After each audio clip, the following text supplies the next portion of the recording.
dukung channel kami dengan like, subscribe dan tekan lonceng. Shalom, sahabat Kristus, kita jumpa lagi. Kiranya sahabat Kristus semua selalu diberkati Tuhan Yesus, amin. Hari ini kita mau belajar dengan PS Andre Tunggal, memberikan renungan. Firman Tuhan, kesempatan kedua, di tahun 2023, ini sangat bagus sekali untuk menguatkan kita semua.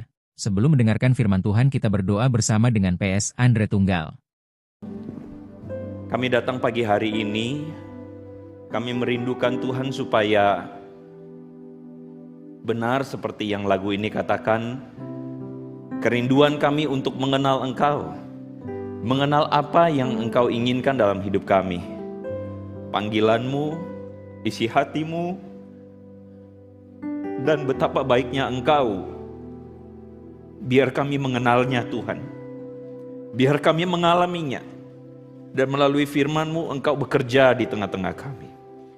Bekerjalah Tuhan dengan leluasa, bekerjalah Roh Kudus dengan leluasa. Kami siap mendengarkan firman-Mu. Dalam nama Yesus kami berdoa, sama-sama katakan, amin. Amin. Amin. Shalom saudara-saudara. Shalom. It's good to be at home again. Senang sekali saudara-saudara saya bisa kembali lagi ada di tengah-tengah saudara, di tengah-tengah kebaktian KU5 ini, Jemaat Greenfield yang Tuhan sayang, Tuhan kasihi. Nah, saudara-saudara, saya mau jujur dulu di hadapan saudara. Saya mau jujur bahwa ketika saya dikasih atau membaca email yang dikirimkan tentang tema yang harus dibawakan hari ini, yaitu eksposisi dari Yohanes pasal 21 ayat 15 sampai 17. Saya mempersiapkan khotbah ini sekian lama. Dan ketika mempersiapkan khotbah ini sekian lama, jujur saudara-saudara, menurut saya ini adalah salah satu khotbah yang paling sulit untuk saya sampaikan. Kenapa paling sulit untuk saya sampaikan? Karena ketika saya mendalami kekayaan firman, ketika saya mencoba untuk mendalami apa yang sedang Tuhan mau sampaikan, ketika saya mendalami apa yang sebenarnya Tuhan mau kasih tahu sama kita, saya kebingungan. Kenapa saya kebingungan? Karena saya bingung harus menyampaikannya dengan alur yang bagaimana. Karena waktu saya makin gali, saya makin terkagum-kagum. Dan saya percaya hari ini Tuhan tuh mau bicara sama saudara-saudara.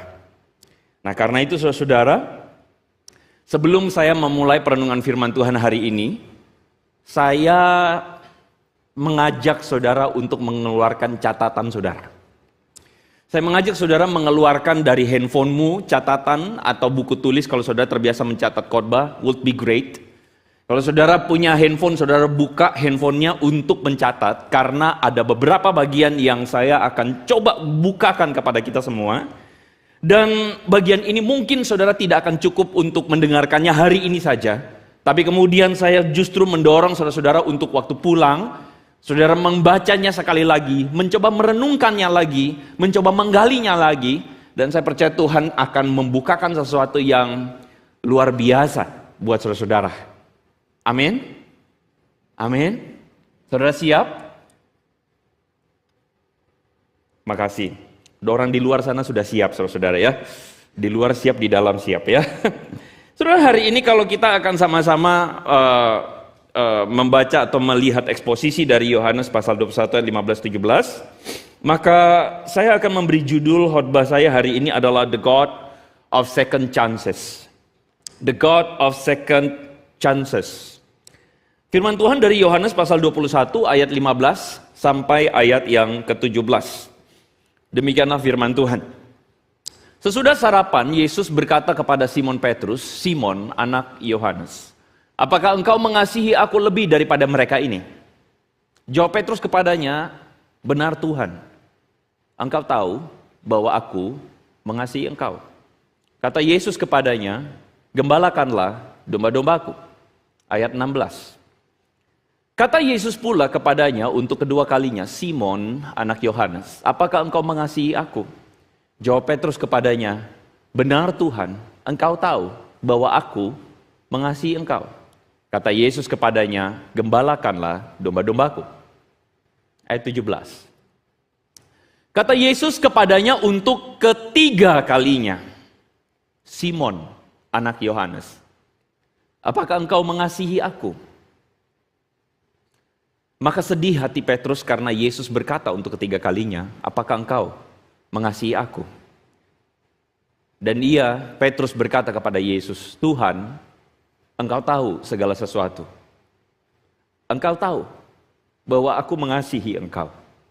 Kata Yesus kepadanya, gembalakanlah domba-dombaku.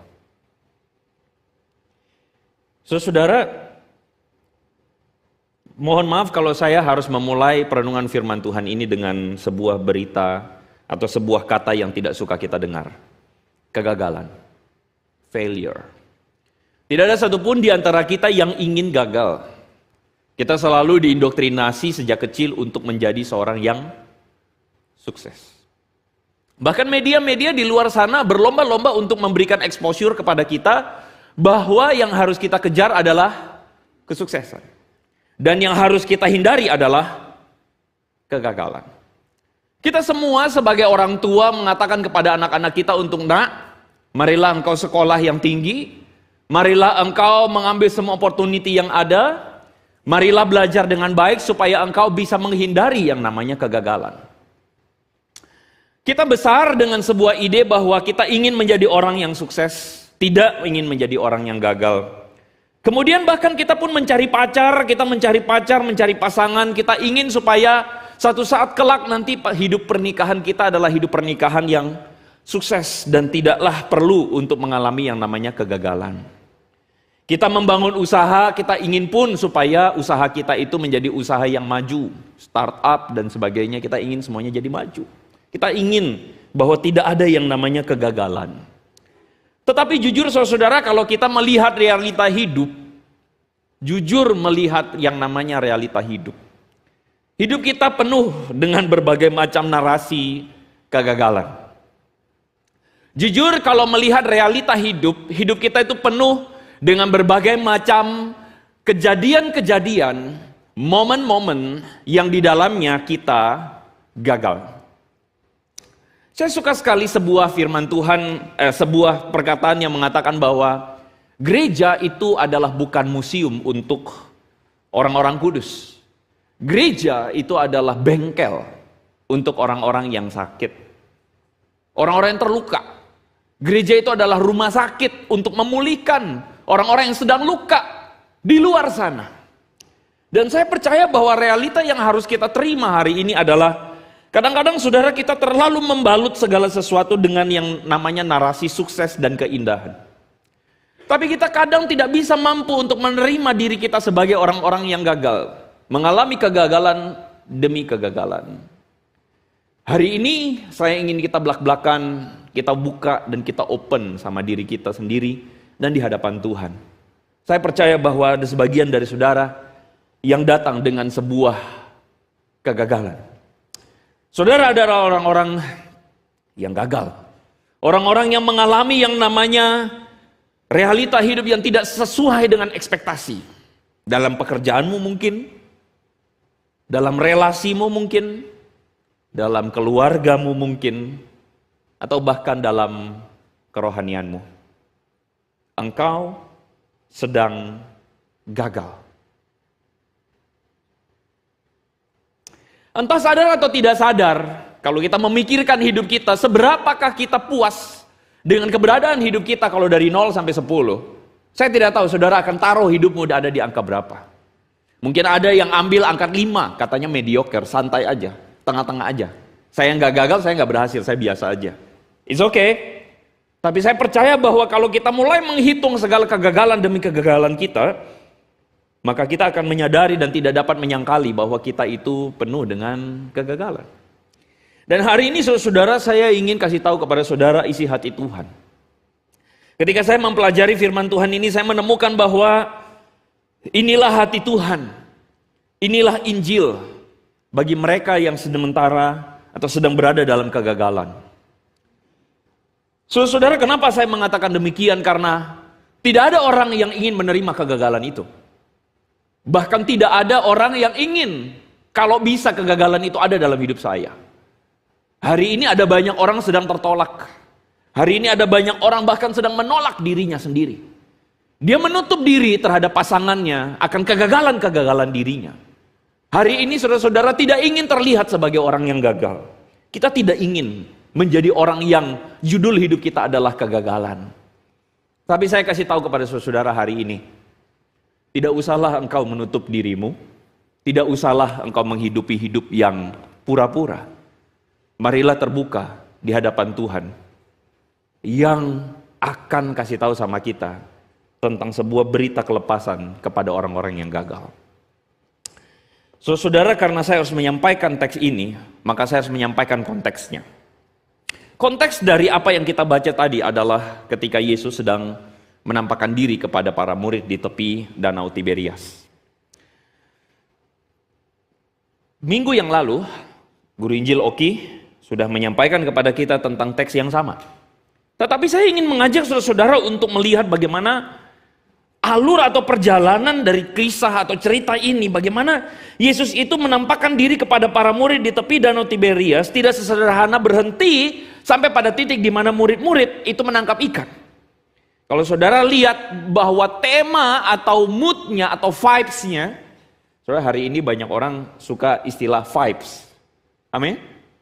Oke, sekarang coba saudara tanya sama kiri kanan, menurut lu KU5 vibes-nya apa? Coba tanya. Beneran. Coba tanya, menurut kamu kebaktian ini vibes-nya apa? Vibes. Coba tanya, vibes-nya apa? Wah, saya sedih banget kalau ada yang jawab gak jelas gitu. Saya sedih banget, Pak Saudara. Vibes-nya apa? Nah, Saudara, vibes itu ada sebuah suasana yang sedang ada di dalam sebuah momen, tempat. Bisa jadi itu vibes rumahmu. Ada suasana apa di tengah rumahmu? Ada suasana apa di dalam relasimu? Itu namanya vibes, ya, asik. Nah, vibes-nya hari itu adalah waktu Yesus berjumpa dengan murid-murid di tepi Danau Tiberias. Vibes-nya itu adalah sebuah vibes, saya percaya, sebuah vibes kebingungan. Sebuah vibes diem-dieman. Kalau saudara lihat rentetan peristiwa ini adalah rentetan peristiwa yang kalau saya pikir-pikir, saya renungkan, saya coba untuk menempatkan diri sebagai salah satu murid. Capek loh saudara-saudara, melelahkan sekali. Karena baru saja terjadi peristiwa-peristiwa demi peristiwa yang menghancurkan, merontokkan, memutarbalikkan segala sesuatu yang kita harapkan. Gambar di depan ini ada yang tahu ini gambar apa? Gambar apa? Iya. Memang jemaat di sini suka sekali ngomong dalam hati.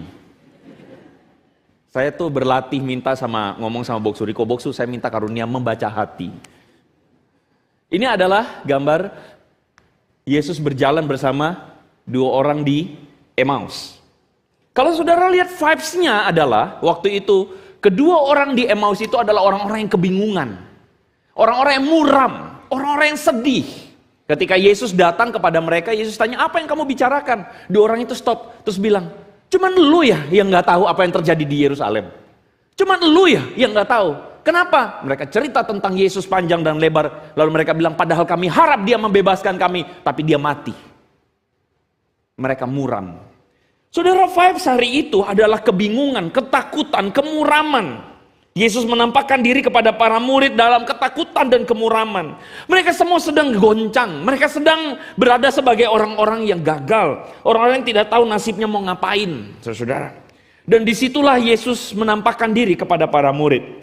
Saudara, cerita dari konteks ini, kalau saudara lihat, saya ingin mengajak saudara flashback sedikit. Para murid bahkan tidak mampu mengenali Yesus. Ayat yang keempat dari pasal 21 Yohanes. Di situ dikatakan hari mulai siang dan Yesus berdiri di pantai, tapi murid-murid tidak tahu bahwa itu adalah Yesus.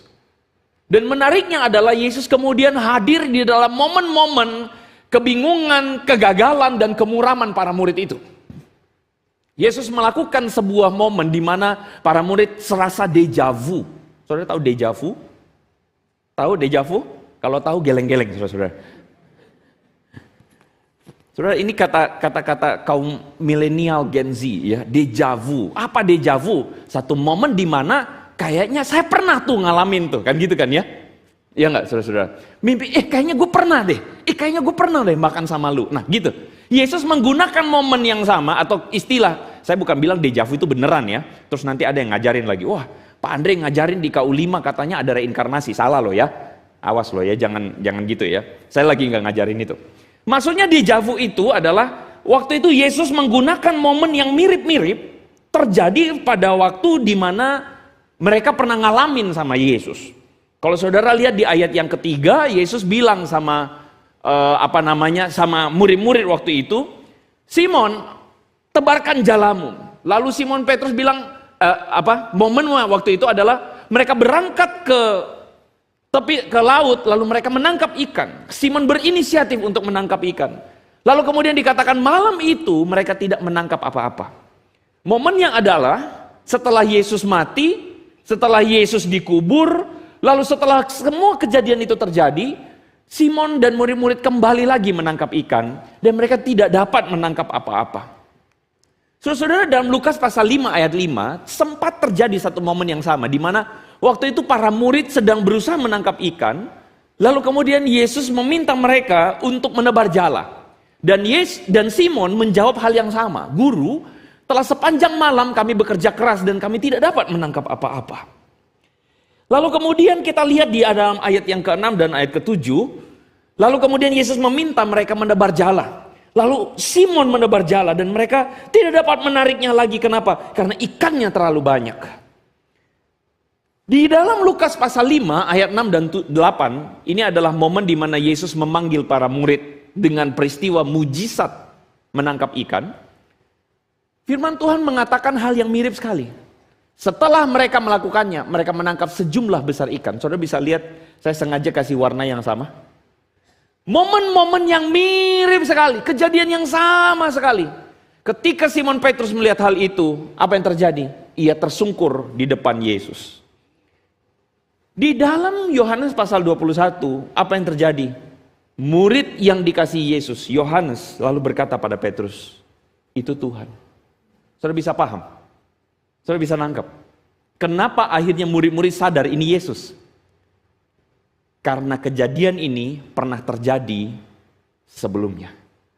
Di mana waktu itu di tempat yang sama, Yesus meminta mereka menebar jala, padahal mereka sudah semalam-malaman tidak mendapatkan ikan. Semalam-malaman sebagai seorang nelayan yang sudah berpengalaman, tidaklah mungkin mereka dapat ikan lagi. Tapi Yesus meminta mereka melakukannya dan mereka dapat ikan. Disitulah kemudian Yohanes menyadari dan Petrus menyadari itu loh Yesus. Makanya di ayat yang ke-7 ketika Petrus mendengar, maka dia mengenakan pakaiannya lalu dia terjun ke dalam danau. Disinilah setting konteks yang akan kita bicarakan. Kejadian ini. Saudara-saudara, saya mengajak kita untuk memahami kondisi dari Simon Petrus yang tadi barusan kita baca kisahnya. Apa yang terjadi dengan Simon Petrus? Ketika dia datang kepada Yesus, lalu kemudian dia datang, lalu Yesus mengatakan kepadanya, Simon, anak Yohanes, apakah engkau mengasihi aku? Saudara, memahami apa yang dilakukan, apa yang dialami oleh Petrus itu penting menurut saya. Kenapa? Karena Petrus adalah orang yang pada hari itu berjumpa Yesus dalam kegagalan. Petrus hari itu adalah orang yang berjumpa Yesus dalam kegagalan. Gambar di depan ini, saya pikir saudara langsung bisa relate apa yang barusan terjadi dengan Petrus. Ada emak-emak lagi bakar jagung, saudara-saudara. Lalu kemudian di situ ada seorang Petrus yang berdiri dengan wajah yang enggan, menolak. Dan saudara bisa lihat di sana ada Yesus di sana. Ini adalah kejadian dalam Yohanes pasal 18 ayat 25-26 ketika orang-orang itu mengatakan, bukankah kamu juga adalah seorang murid Yesus? Lalu Petrus menyangkal dan mengatakan, bukan, aku bukan orang itu. Saudara jangan lupa ada ayamnya di sana, saudara-saudara. Yesus, maksud saya Petrus, menyangkal Yesus 3 kali. Saudara, waktu remaja saya pernah mendengar khotbah yang kira-kira mirip. Waktu dulu masih remaja. Tapi saya tertarik sekali dengan sebuah perkataan pengkhotbah tersebut yang mengatakan bahwa, tahu nggak bahwa sebenarnya ada 2 tangisan kegagalan yang paling pilu di dalam sejarah umat manusia. Tangisan yang pertama adalah tangisan seorang Adam yang gagal, yang harus terusir dari Taman Eden. Tangisan itu adalah tangisan paling menyesal karena telah melakukan sebuah kesalahan yang paling fatal. Karena hanya sekadar melanggar apa yang Tuhan mau, memisahkan diri dari otoritas Tuhan, akhirnya dia diusir. Dan karena itulah saudara-saudara, akhirnya kita menanggung semua yang namanya efek dosa. Adam menangis dengan luar biasa, kata pengkhotbah tersebut. Dan tokoh kedua yang menangis dengan begitu luar biasa adalah tangisan seorang Petrus. Seorang yang menangis karena dia telah diperingatkan sebelumnya bahwa engkau akan menyangkal aku 3 kali. Tetapi Petrus dengan tegar mengatakan, Guru, sekalipun yang lain meninggalkan engkau, aku tidak akan meninggalkan engkau.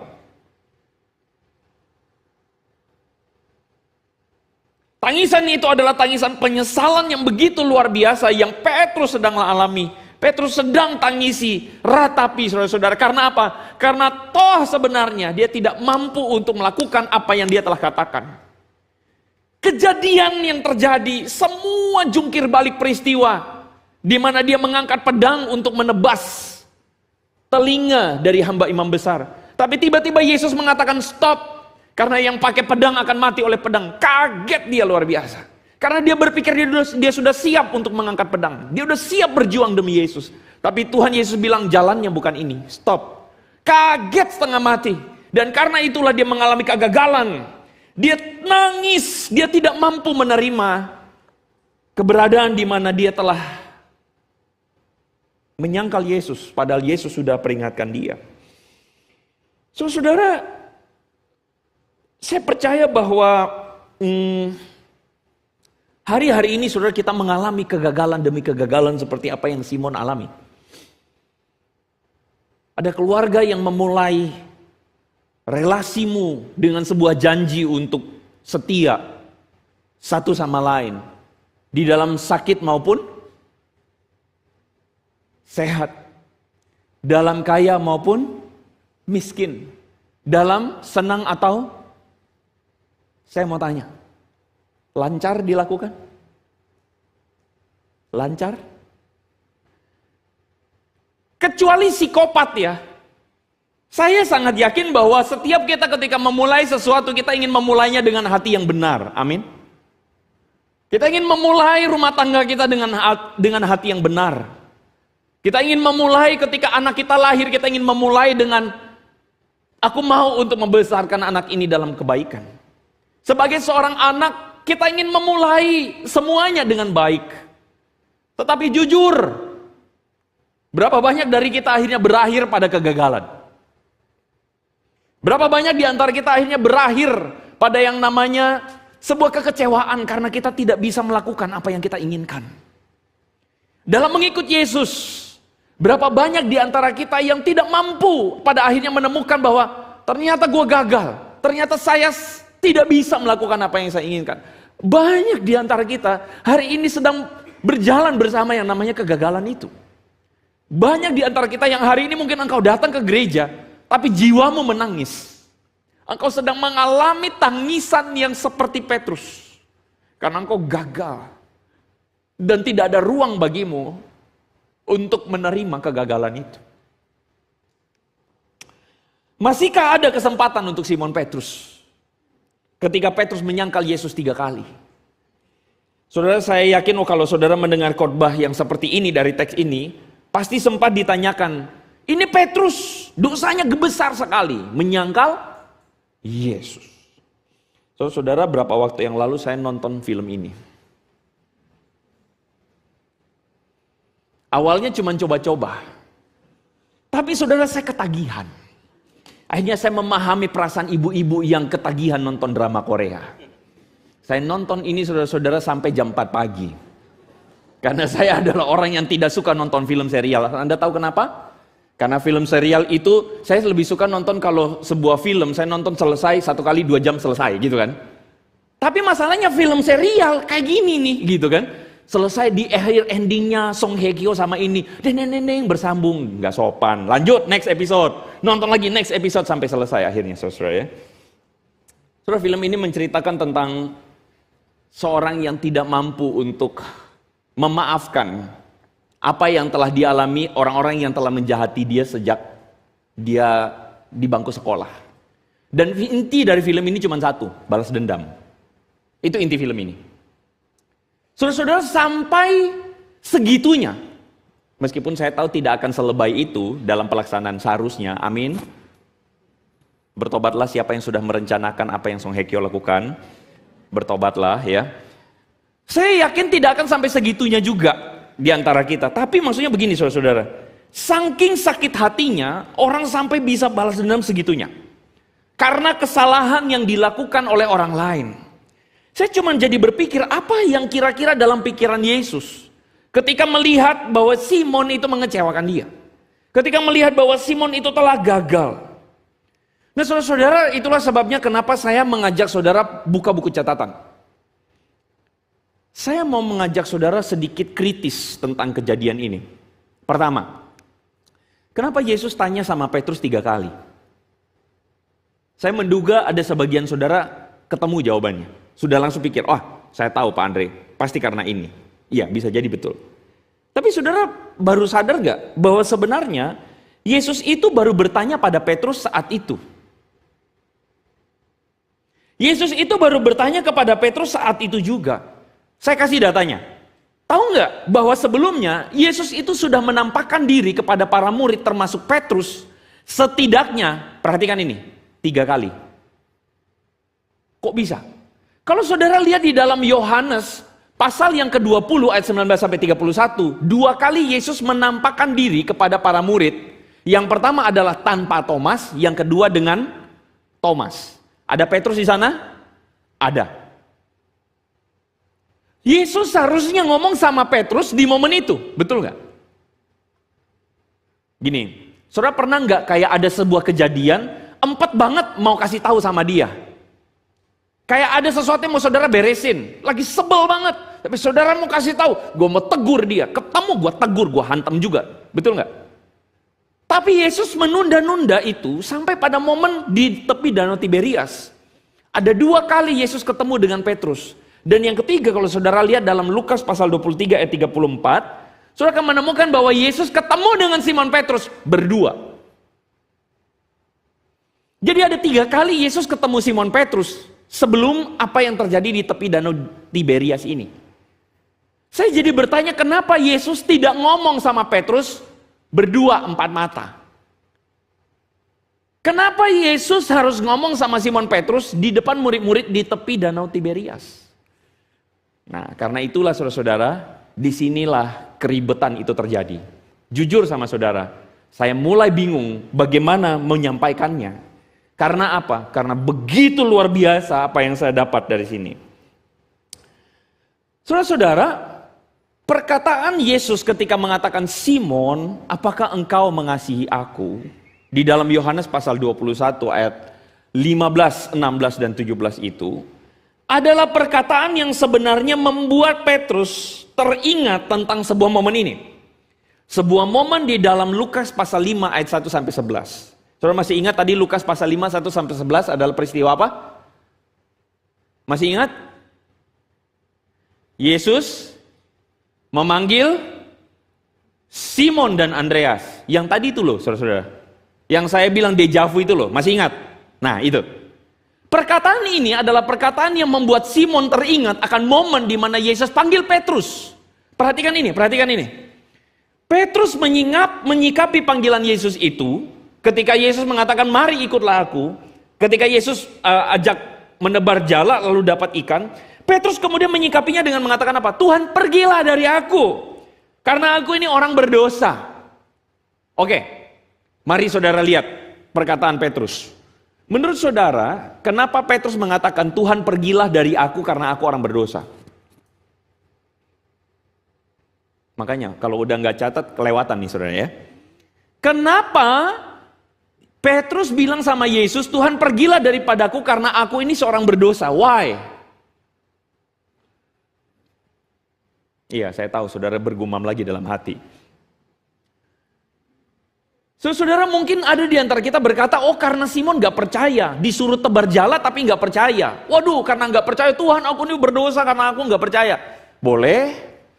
Atau yang kedua, loh, kok itu kan tadi ngomong, Simon bilang aku orang berdosa. Ya karena Simon itu sadar dosa-dosanya. Boleh juga. Tapi menurut saya, dua jawaban ini salah. Makanya saudara catat ya. Nanti saudara coba dalami lagi nanti waktu pulang. Kenapa salah? Karena menurut saya pada waktu Yesus memanggil Simon Petrus dan Andreas, waktu itu sebenarnya kita mesti sadar bahwa sebenarnya momen itu adalah momen yang tidak sesederhana ujuk-ujuk Yesus suruh mereka menebar jala, mereka ketemu ikan, lalu Petrus tersungkur, aduh Tuhan mujizatmu besar. Bukan gitu. Kalau saudara perhatikan di dalam Yohanes pasal yang pertama ayat 35 dan 37, saudara akan menemukan bahwa ada sebuah catatan di mana Yohanes itu kasih tahu kepada dua muridnya. Siapa dua muridnya? Yaitu Andreas, murid Yohanes. Dan Yohanes bilang begini, Andreas, lihatlah dia itu Mesias. Lalu apa yang terjadi? Andreas itu bawa saudaranya namanya Simon. Maaf ya bikin saudara agak pusing sedikit ya. Tapi menurut saya ini kaya, ini keren banget. Kenapa? Pertanyaan kita begini. Kapan Yesus pertama kali ketemu Yohanes? Kapan Yesus pertama kali ketemu Petrus? Kapan? Kapan saudara-saudara? Hah? Kalau saudara baca di Lukas, di situ dikatakan Yesus memanggil Simon Petrus. Kita berpikir bahwa Simon Petrus ketemu Yesus itu pertama kali di situ. Padahal di dalam Yohanes dikatakan momen ketemunya Yesus sama Petrus itu adalah Andreas bawa Petrus. Petrus, guru kita Yohanes bilang ada guru yang lain namanya Yesus. Mari.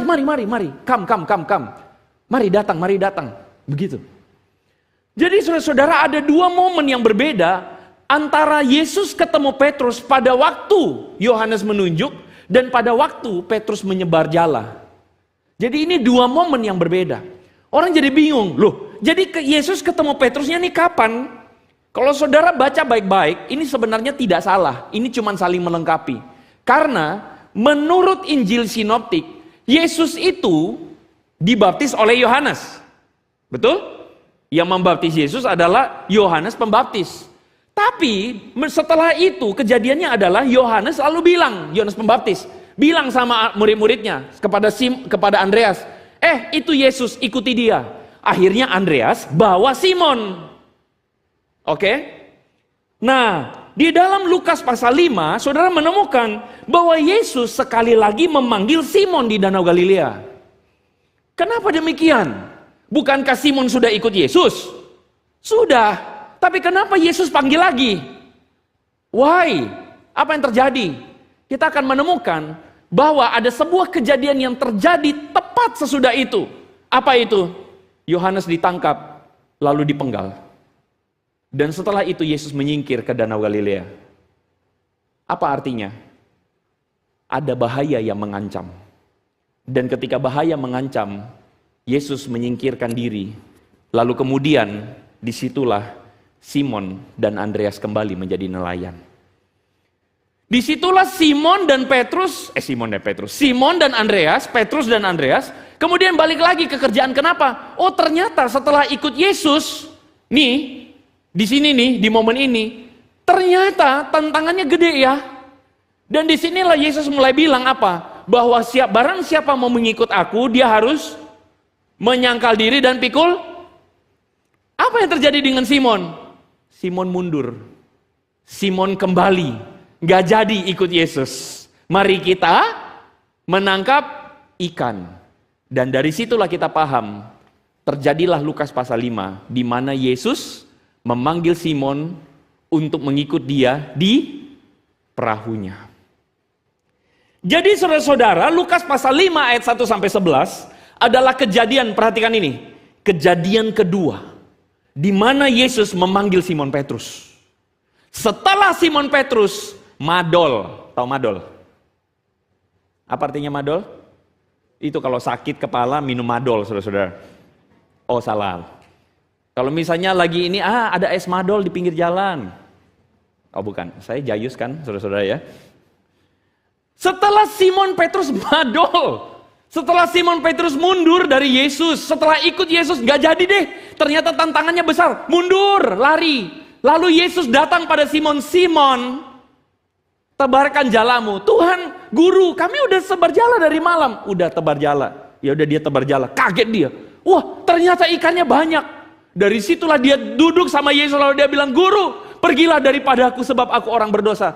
Menurut saudara, kenapa Simon Petrus ngomong begitu? Kenapa? Karena dia lari dari panggilan. Karena dia gagal, dia tahu dia gagal. Dia tahu tadinya dia mau ikut Yesus, tapi karena apa? Ternyata sulit ya situasi ya. Ternyata ikut Yesus gak gampang ya. Dia mundur, mending jadi nelayan. Enak-enak nelayan.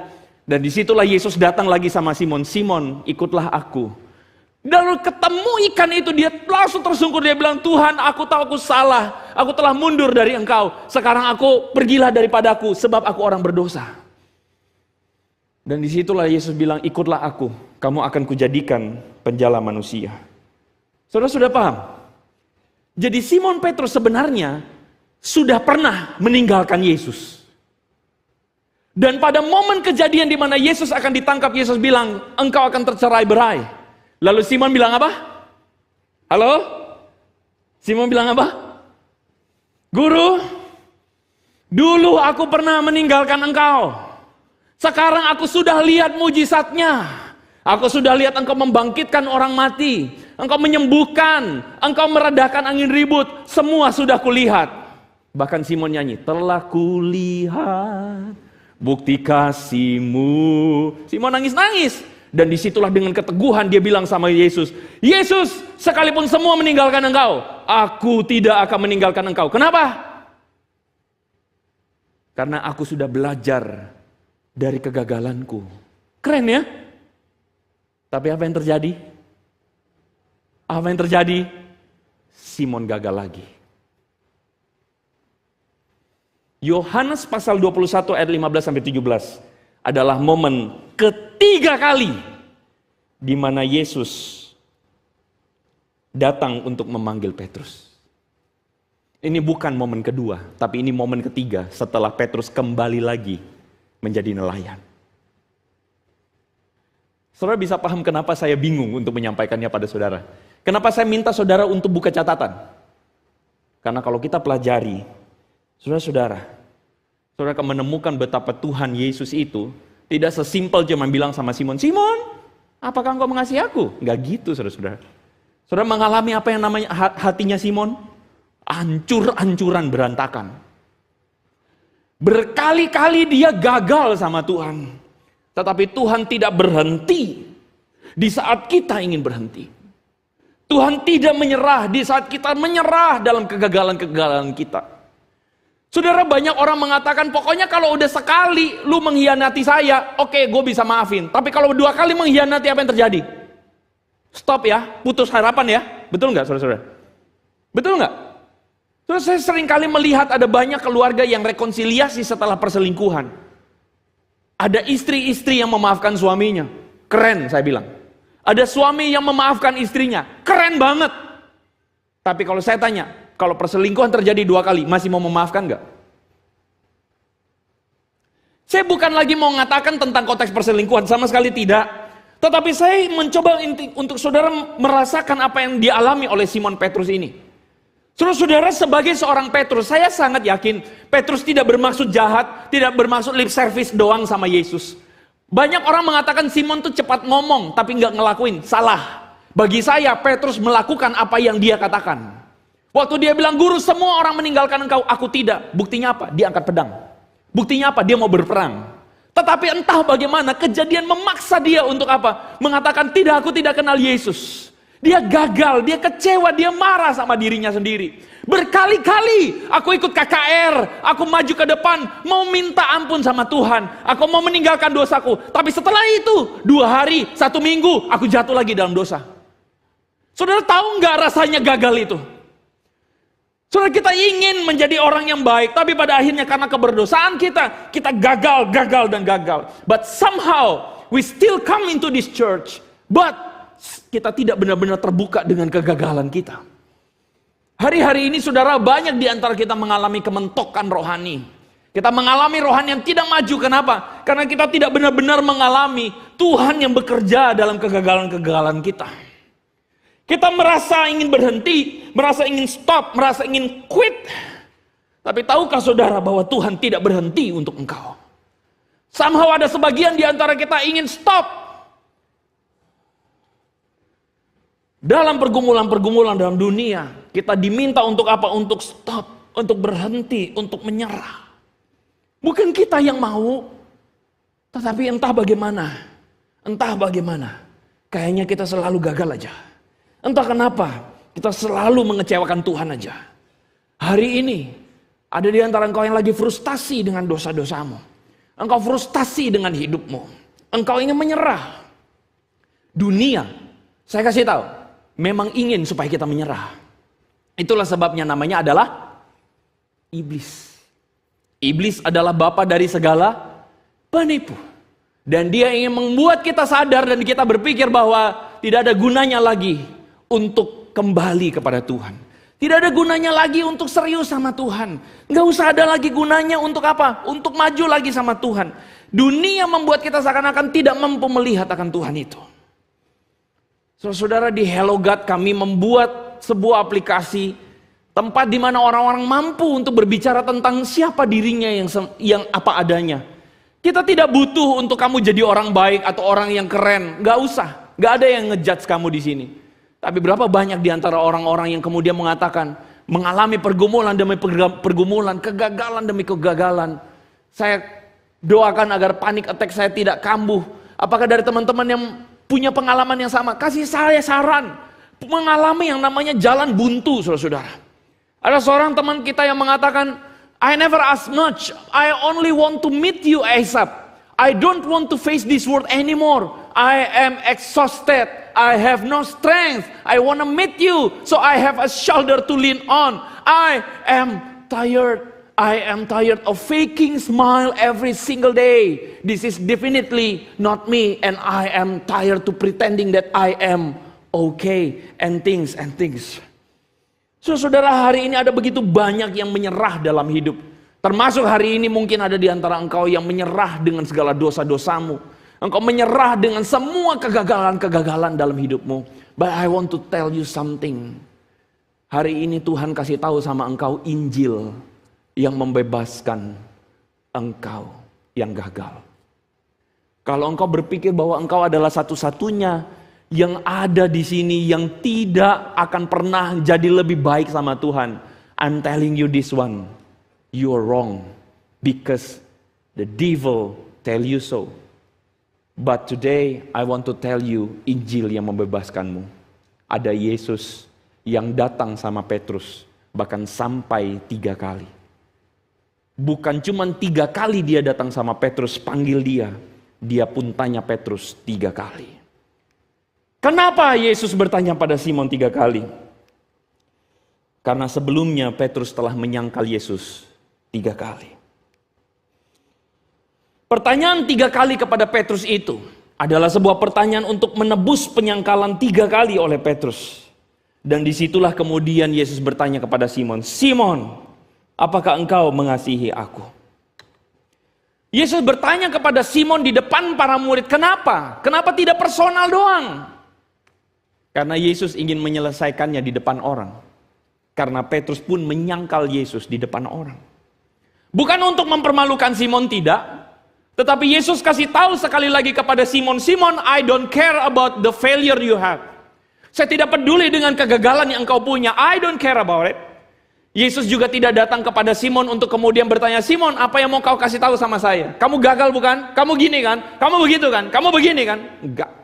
Yesus cuma bilang sama Simon, Simon, I don't care about anything. Saya cuma mau tahu satu hal. Apa itu? Do you love me?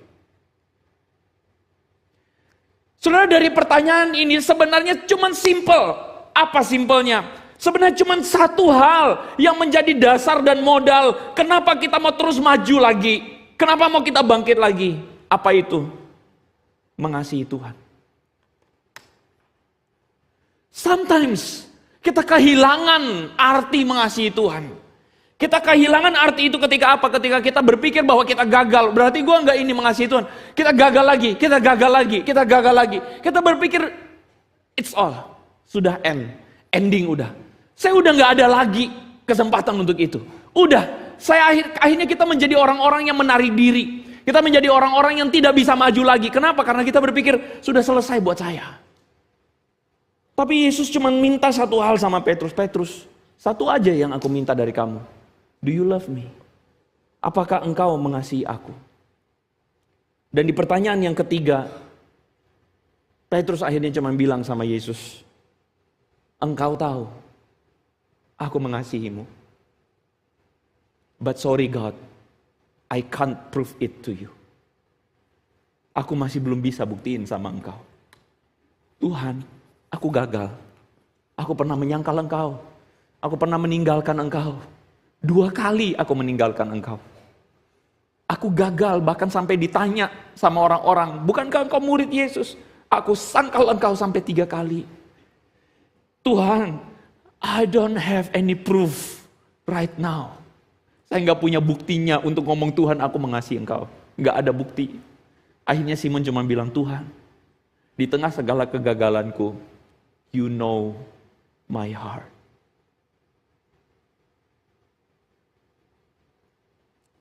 Tetapi indahnya Yesus adalah, kemudian Yesus bilang, gembalakanlah domba-dombaku.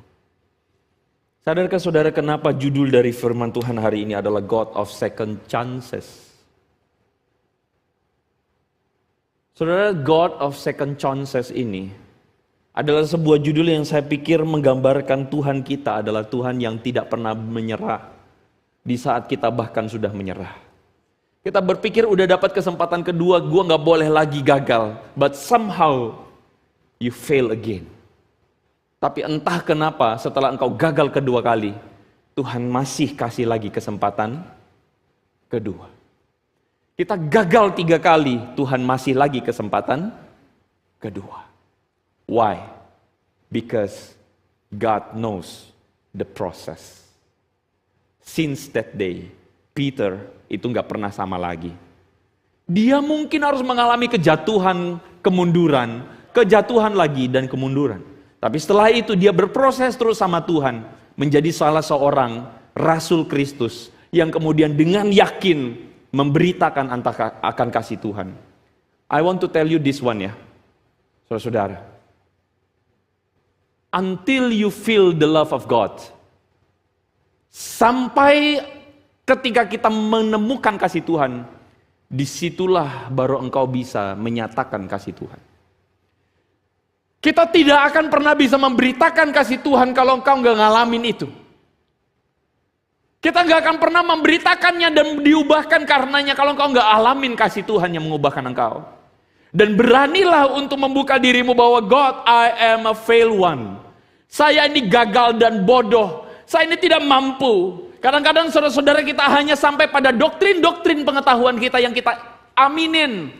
Kita manusia berdosa, amin. Kita manusia terbatas, amin. Tapi kita tidak cukup punya waktu untuk menyadari ini loh kebobrokan saya, ini loh kebobrokan saya. Di satu sisi yang sama kita menjadi orang Kristen yang berjalan dalam pengetahuan, oh iya saya bobrok. Tapi kita pun tetap melakukannya, kenapa? Karena kita tidak punya waktu untuk benar-benar mengalami yang namanya kegagalan itu. Mengalami yang namanya kehancuran itu dan membiarkan Tuhan datang kepadamu secara personal. Lalu kemudian mengatakan, I love you so much. And I want to use you. Saudara, hari ini, saya minta pemusik maju ke depan.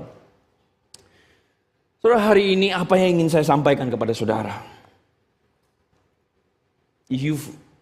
Kalau saudara merasakan kegagalan, kalau saudara merasakan hidup yang gagal, I want to telling you, you are not alone.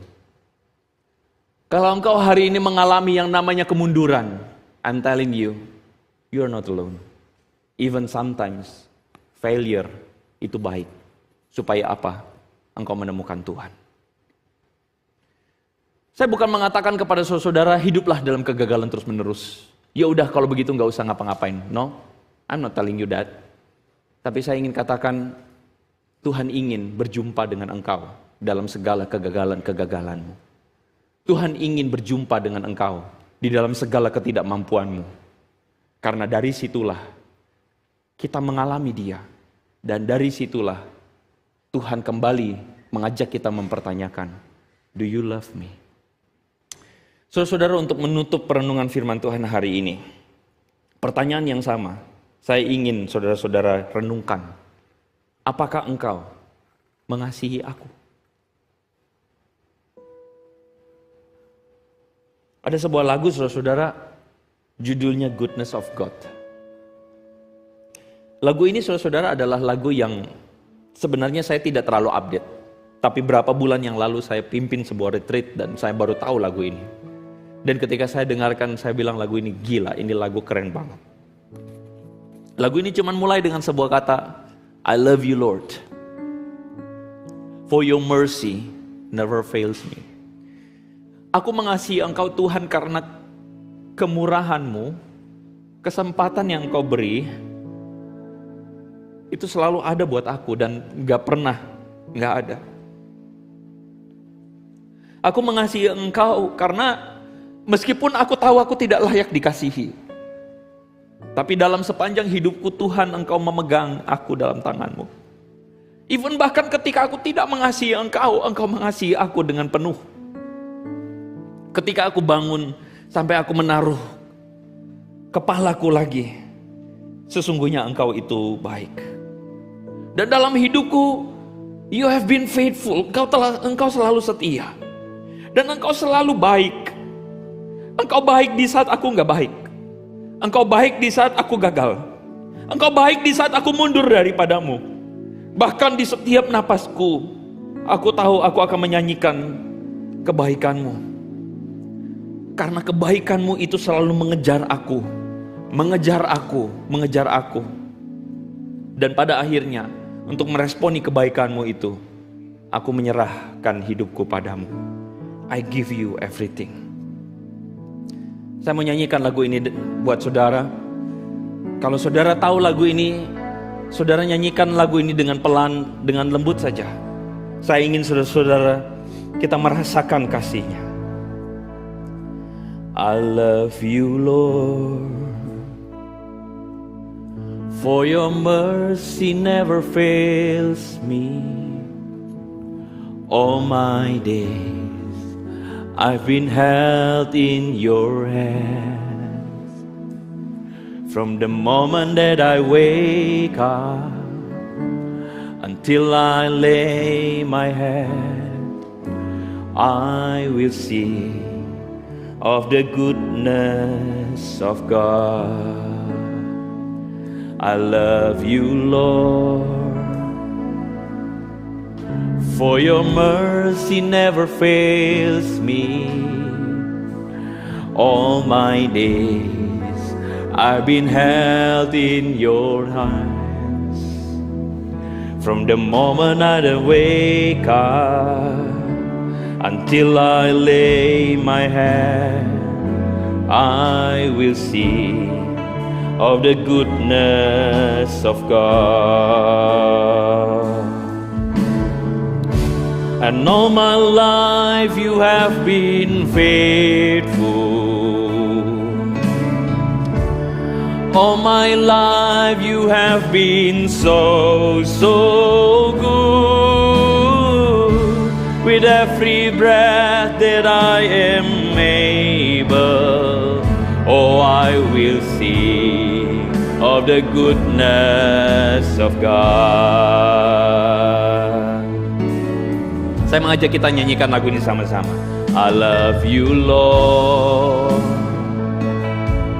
for your mercy never fails me. All my days I've been held in your hands. From the moment that I wake up until I lay my head, oh, I will see. Mari kita bangkit berdiri saudara-saudara. Kami katakan, all my life you have been faithful. All my life you have been so good, Lord. All my life you have been so good. With every breath that I am able, oh, I will sing of the goodness of God. 'Cause you're running after me. Your goodness is running after me. Katakan, with my life laid down, I surrender now and give you everything. 'Cause goodness is running after me. Katakan, all my life you have been faithful. All my life you have been so good. With every breath I am able, oh, I will sing of the goodness of God. Oh, I will sing of the goodness of God. Katakan, oh, I will sing of the goodness of God. Mari kita tundukkan kepala di hadapan Tuhan.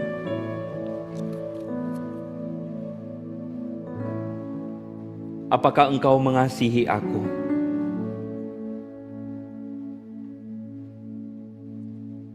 Maka layaklah Tuhan bagi kami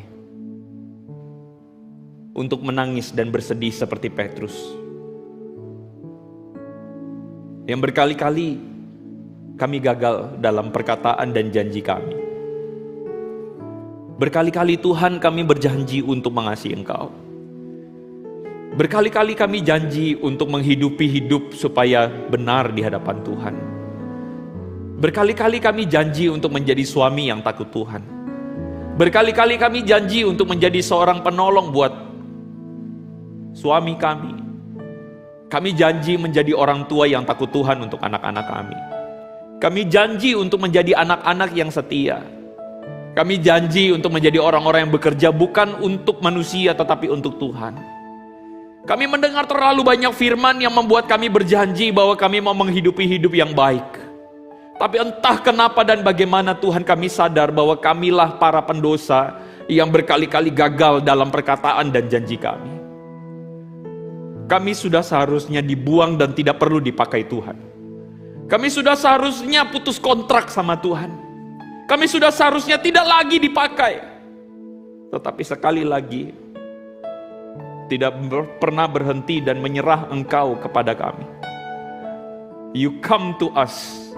2,000 years ago, you came to Peter, and today you come to us, Lord. Maukah Engkau mengasihi aku? Lord, untuk semua kebaikan yang sudah Engkau kasih, bagaimana mungkin Tuhan, kami lari daripadamu. Hamba-Mu datang Tuhan, menyerahkan setiap kami jemaat-Mu. Kami mau Tuhan meresponi kasih-Mu sekali lagi. Dalam nama Yesus, kami berdoa. Sama-sama katakan, amin. Silakan duduk saudara-saudara, Tuhan memberkati.